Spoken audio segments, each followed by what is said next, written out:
పవన్ కళ్యాణ్ సంచలనాత్మకమైనటువంటి వ్యాఖ్యలు చేశారు. ఏంటంటే గత 4 రోజులుగా జరుగుతున్నటువంటిది ఒకటి ప్రొఫెసర్ నాగేశ్వర ఉదంతం. వాస్తవంగా నాదెళ్ల మనోహర్ మీరు విత్‌డ్రా చేసుకోవాలి మీలాంటి పెద్దవాళ్ళంటాం. ఆయన కూడా విత్‌డ్రా చేసుకున్నానంటాం. అక్కడితో ఆగిపోతే అయిపోయేది. ఈలోపు పోలీస్ కేసు పెట్టడం ఒక ఎత్తు. రెండవది పవన్ కళ్యాణే దాని మీద స్పందించడం మరొక ఎత్తు. దానికి కౌంటర్‌గా నాగేశ్వర్ కూడా నేను కేసులు పెడితే జైలుకి వెళ్ళడానికైనా సిద్ధంగా ఉన్నాను, బెయిల్ కూడా తీసుకోను, యాంటిసిపేటరీ బెయిల్ కూడా అప్లై చేయనని చెప్పడం. పవన్ కళ్యాణ్ నేనేం కేసు పెట్టద్దన్నాను అని చెబుతూనే ఆయన మాట్లాడడం. దానికి మళ్ళీ అటు ప్రొఫెసర్ నాగేశ్వర్కి అనుకూలంగా వచ్చినటువంటి వాళ్ళు పవన్ కళ్యాణ్ని తిట్టిపోయడం, ఆ తిట్టిపోసే వాళ్ళు చెప్పులు చూపెట్టడం, ఫోటోలను చెప్పులతో కొట్టడాలు, లేకపోతే నువ్వు రా చూసుకున్నావు లాంటిది ఒక ఎత్తు నడిచింది. రెండో పక్కన ఏది పవన్ కళ్యాణ్ అక్కడ ఒక చెరువు కబ్జా చేశాడు. చెరువు శకం భూమి అనేది కబ్జాలు ఎవడో చేయడు. ఫెన్సింగ్ వేస్తుంది, ప్రభుత్వం వేస్తుంది, లేకపోతే కనుక హైడ్రా వేస్తుంది, లేకపోతే అక్కడ ఇంకెవడన్నా వేసుకుంటాడు. పవన్ కళ్యాణ్ అయితే అందులో భూమి కొన్నానని నిర్మోహమాటంగా చెప్పాడు. రిజిస్ట్రేషన్ ఉందని వాళ్ళే చెప్తున్నారు.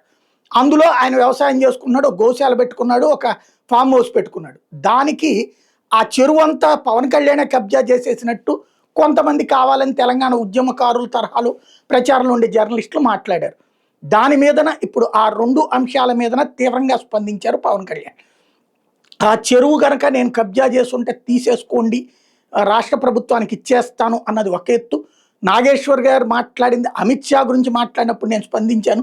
మేము దాన్ని మాట్లాడినట్టు స్పందిస్తే దాన్ని కాస్త ఆంధ్ర తెలంగాణ వివాదాల కింద తీసుకొస్తారని ప్రశ్నించారు.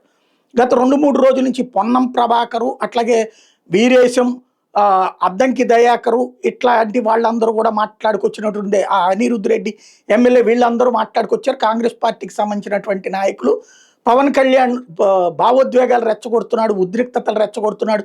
ముందు ఒకనాడు తెలంగాణకు వ్యతిరేకంగా మాట్లాడినటువంటి 11 రోజుల పాటు భోజనం చేయలేదు అన్నటువంటి క్షమాపణ చెప్పాలి అన్నటువంటి పాయింట్ ఏమో పొన్నం మాట్లాడితే, ఏది ఈ విభేదాలు సృష్టిస్తున్నాడని వీరేశం మాట్లాడితే, ప్రెస్ మీట్కి కూడా అనుమతి ఇవ్వమని అద్దంకి దయాకర్ మాట్లాడితే, ప్రతి ఒక్కళ్ళకి పేరు పేరున కౌంటర్ ఇచ్చుకొచ్చారు పవన్ కళ్యాణ్.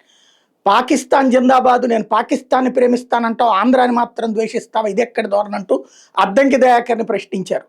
భారతదేశాన్ని ద్వేషిస్తావు, భారతీయులు ద్వేషిస్తావు, పక్క రాష్ట్రం వాళ్ళని ద్వేషిస్తావు, పాకిస్తాన్ని మాత్రం ప్రేమిస్తావా, ఇదే నీ లెక్క అన్నటువంటి ప్రశ్న వేసుకొచ్చారు. అదే సందర్భంలో ఏదైతే క్షమాపణ చెప్పడానికి నేను అన్నది రాష్ట్ర విభజనకి వ్యతిరేకంగా, విభజన తీరుకు వ్యతిరేకం, తలుపులు వేసేసి మరి పార్లమెంట్లో చేసినటువంటి విధానానికి వ్యతిరేకం అని చెప్పాను. ఆనాడు చెప్పింది ఈనాటి మాటలకు కట్టుబడి ఉన్నాను. బట్ తెలంగాణ ప్రేమించేవాడిని, 12 ఏళ్ల నుంచి నోరు మెదపని వాడిని, తెలంగాణలో ఎవరొచ్చినా బాగుందని చెప్పేటటువంటి వాడిని నేనే అన్నటువంటి పాయింట్ చెప్పుకొచ్చారు. అదే సందర్భంలో కేంద్ర నాయకత్వం కూడా మాట్లాడాలి, ఇదంతా దేశంలో విచ్ఛిన్నత సృష్టిస్తారని ప్రశ్నించారు. అదే సందర్భంలో ఇక నేను తెలంగాణలో కావాలంటే వస్తాను, నన్ను ఎవడు ఆపేది, ఎవడరా మమ్మల్ని ఆపేది అన్నటువంటి పాయింట్తో పాటుగా ఘాటైనటువంటి వ్యాఖ్యలు చేసుకొచ్చారు. ఏదైతే గద్దర్తో తనకున్నటువంటి సాన్నిహిత్యాన్ని చెప్పుకొచ్చారు. గద్దర్కి వెనకాల వెన్నులో గుండుందిరా, నేను తిరగలేకపోతున్నాను, ఆటోల్లో వాటిట్లో కారు కావాలంటే, ఒక వాహనం కావాలంటే 2 రోజుల్లో కారు కొనిచ్చాను నేను, 2-3 రోజుల్లో, కానీ ఏ రోజున నేను చెప్పుకోలేదు. అదే గద్దర్ నాకు ఒక లేఖ ఇస్తే ఆ లేఖ నేను ఎప్పుడు బయట పెట్టలేదు. ఆయనే ఒక ఆడియో చేసి పెడితే అది వైరల్ అయింది తప్పించి నేనేనాడు మాట్లాడలేదు. నాకు గద్దర్తో అంత సాన్నిహిత్యం ఉంది. ఆ గద్దర్ కూడా ఖుషీ సినిమా చూసిన తర్వాత అందులో తరిమల నాగిరెడ్డికి సంబంధించినటువంటి పాయింట్ ఉన్నది కాబట్టి ఆ పాయింట్ని ఆయన నువ్వు మావాడివి అని భావిస్తున్నాను రా అని చెప్పాడు.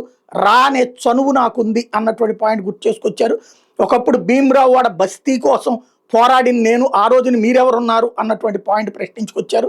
అదే సందర్భంలో ఆంధ్ర కాంట్రాక్టర్లందరూ మీ దగ్గర ఉండొచ్చా, వ్యాపారాలు ఇక్కడ సాగచ్చా, వాళ్ళని వదిలేసేసి నా మీద ఎందుకు పడుతున్నారు అన్నటువంటి ప్రశ్న రేకెత్తిచ్చారు. కావాలంటే తీర్మానం చేయండి, మేము ఎవరెక్కడ ఉండకూడదు అన్నటువంటి పాయింట్ రైజ్ చేసుకొచ్చారు. తెలంగాణలో జనసేన ఉంటుంది, పోటీ కూడా చేస్తుంది, మాట్లాడతా తిరుగుతా, ఇక పైన ఎవరాపుతారో చూస్తా అన్నటువంటి పాయింట్ ప్రశ్నించుకొచ్చారు. తెలంగాణకు సంబంధించినటువంటి ఎమ్మెల్యేలు ఎవరైతే ఇప్పుడు మా తెలంగాణకు సంబంధించినటువంటి వ్యతిరేకించిన వాళ్ళు, ఆ రోజున ఎంఐఎం కావచ్చు, సిపిఎం కావచ్చు, వాళ్ళందరూ కూడా ఇప్పుడు ఇక్కడే ఉంటున్నారు. ఓన్లీ నన్నే అంటారు. అట్లాగే ఎమ్మెల్యేలు మంత్రులుగా కూడా ఉన్నారు కొంతమంది ఆనాడు వ్యతిరేకించినటువంటి వాళ్ళు. వాళ్ళందరిని వదిలేసి మా మీద ఎందుకు పడతారన్నటువంటి పాయింట్ ప్రధానంగా ప్రస్తావించుకొచ్చారు. బెదిరింపులకి భయపడే ప్రసక్తే లేదన్నటువంటి విషయాన్ని చెప్పుకొచ్చారు. దేశంలో నాందేడు, సూరత్ లాంటి చోట్ల దేశం మొత్తం నలుమూలలా ఇప్పుడు మన తెలుగు రాష్ట్రాల వాళ్ళు ఉంటారు. అక్కడ కూడా ఇట్లాంటి ప్రాంతీయవాదం వస్తే ఎట్లా అన్నటువంటి ప్రశ్న రేకెత్తిచ్చారు. ఆదిలాబాద్లో గోండుల కోసం మంచినీటి సరఫరా ఏనాడో చేయించినటువంటి వాడిని సొంత డబ్బులతో. అట్లాగే నేను ప్రెస్ కాన్ఫరెన్సు బయటే పెట్టాను, మా ఇంటి బయటే. ఎందుకయ్యా అంటే కొడతానన్నారు కదా, రండి ఇంటి మీదకి రండి దమ్ముంటే. నేను ఇంతకుముందే కుర్చేసి కూర్చున్నటువంటి వాడిని, భయపడేటటువంటి వాడిని కాదు, బాంచన్ కాల్ముక్త దొర అనేటటువంటి వాడిని కాదు, నా రక్తంలో తిరుగుబాటు స్వభావం ఉందన్నారు.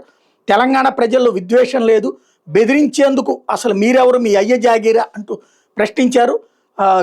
వైఎస్ నాడు ఇబ్బంది పెడితే నేను ధైర్యంగా ఎదుర్కొన్నాను, జగన్ ఇబ్బంది పెడితేనే ధైర్యంగా ఎదుర్కొన్నాను, వాళ్ళతో పోల్చుకుంటే ఇక్కడే ఉంది అన్నటువంటి పాయింట్స్ రైజ్ చేసుకొచ్చారు. దాదాపుగా దీంతో పాటుగా 6 గ్యారంటీల మీద మాట్లాడుకోండి మీరు కాంగ్రెస్లో. ఆంధ్రప్రదేశ్లో 4.8% నిరుద్యోగ రేటు ఉంటే తెలంగాణలో 5.5 ఉంది, అది చూసుకోమన్నటువంటి పాయింట్ చెప్పుకొచ్చారు. ప్రాంతీయ విద్వేషాలు సృష్టించి జాతీయవాదాన్ని చెడగొడితే ఊరుకునే ప్రసక్తి లేదంటూ వార్నింగ్ ఇచ్చుకొచ్చారు.